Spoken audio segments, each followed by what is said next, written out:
It's clear as mud there. Minister, we don't have an answer. Are you going to deliver the sick days that are promised to workers, which you yourself say are not just an issue about workers' rights, but are also about public health? This is about forcing mostly low-paid workers to go to work when they're sick. Are you going to deliver on that, or are you going to pause it in the interests of those business lobbyists who are calling for it? I would point out that during the debate on the bill, I pointed this out. I pointed out that a wide-open loophole had been stitched into the bill precisely to allow the government, under pressure from business lobbyists, to not proceed with this. At the time we were told, no need for your amendment, we're going to go ahead with this, workers will get their sick day, and now you're not giving a clear answer today as to whether the sick pay days will be increased in line with what was promised. Even the promised increases to 10 days would still leave us behind many other European countries. We should not believe the stories of big businesses putting on a poor mouth when profits are actually going up. They're just looking for an excuse not to give more rights to workers in terms of sick pay. Thank you. First of all, I was very clear in my answer to you, Deputy Nash, in relation to the living wage. I said we were going to wait for the report from the Low Pay Commission. That's the mechanism and structure that's in place. I'm not going to preempt that report. In relation to sick pay, we are very committed as a government to improve the rights of employees. We are very clear that we're in the month of April. Section 6 of the Act sets out clearly that the decision has to be made in Q4 and a ministerial direction has to be given on the 1st of January next year.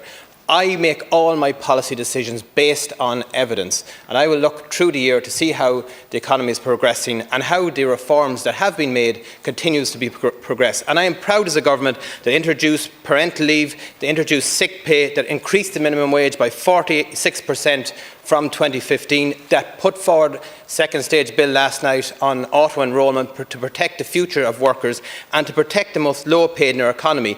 And we are on a strong trajectory now. We have brought in sick pay up to 5 days. We will consult with all groups, and that's what my department is about. We protect employees, we protect businesses, we protect consumers, and we have to work to ensure that all in the economy keep going on a sustainable footing. And I will do that, but no one is going to force me into a decision in the month of April when I have, through the Act, Section 6, to make it in Q4. I will monitor the economy, and my determinations will be based on evidence.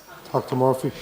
It's pretty scandalous whenever the Fine Gael Ardèche was used to fly a kite in the interest of the employers to say we're considering delaying sick pay. That's what happened at the Fine Gael Ardèche. That's what was reported. And now you, in the Dáil, as the minister responsible, refuse to clarify, refuse to give some reassurance to workers whether the sick pay days are going to increase or not. That is pretty scandalous. Workers have a right to know. You can't just fly a kite in the interests of saying to the employers, don't worry, we're going back to basics, blue shirt traditionals of supporting big business against workers, and then refuse to clarify for workers whether they're going to be able to get the sick pay that they're entitled to. Let's look at the agenda of these people. I mean, Neil MacDonald, the chief executive of ISME, said that 5 days sick pay is perfectly adequate.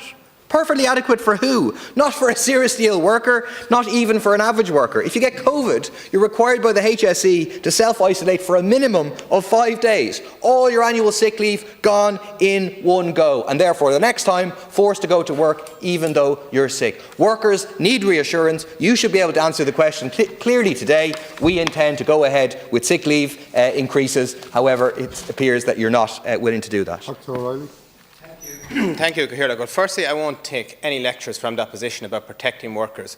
I am proud to have been a member of a government that put 12 billion into the economy through the pandemic unemployment payment to ensure that people had certainty of income right through very difficult times in our economy, and that the economy was in good shape, that it could deliver on those commitments and to protect those workers and to ensure that business could take off like a rocket, to employ people post the pandemic. And that's what sustainable finances are. On 2 occasions I've been asked this morning to preempt decisions in Q1 of this year. I'm not prepared to do that. What I am saying is it's clearly set out in the legislation, the trajectory for sick pay. It is on statute. However, Section 6 of the Act gives us an opportunity to review how the economy is doing. And when that's in legislation, I am absolutely obliged to do that. And I will work with employers. And as I said, for lower paid workers, judge us on our evidence. Look at the minimum wage increased by 46%. Look, we have brought in sick pay. Look at auto-enrolment, which many in this House voted against the futures pension rights of workers in this economy to protect them last night. We are in a government that are protecting workers, and we have shown and done that, and a remote working as well, which has changed the public service in terms of productivity and certainty and how it can operate. So I won't be taking lectures from the opposition in relation to protecting employees' rights in this economy.